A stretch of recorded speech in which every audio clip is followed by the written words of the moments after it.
অনেকে অভিযোগ করে আল্লাহ আমার এইটা দেয় নাই, ওইটা দেয় নাই, আমি এটা পাই নাই, ওইটা পাই নাই। ও পায়, আমি পাই না কেন? ওর চাকরি হয়, আমার হয় না কেন? ওর ব্যবসায় লাভ, আমার লস কেন? ওর বউ সুন্দরী, আমার টাকা লাগেন? আছে না নাই? না, অভিযোগ করবেন না।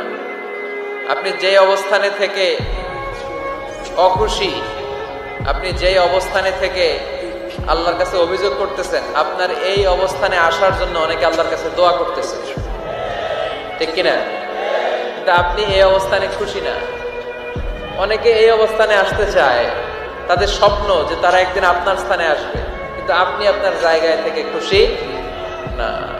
এজন্য উনজুর ইলা মান হুয়া আসফালা মিনকা, তোমার চেয়ে যে খারাপ অবস্থায় আছে তার দিকে তাকাও, তাহলে তোমার মনের দুঃখ ঘুচিয়ে দিবে কে? আপনার চেয়ে যে খারাপ অবস্থানে আছে তার দিকে দেখেন কি অবস্থা। আপনি এইটা চান, ওইটা চান, কত কিছু লাগবে আপনার,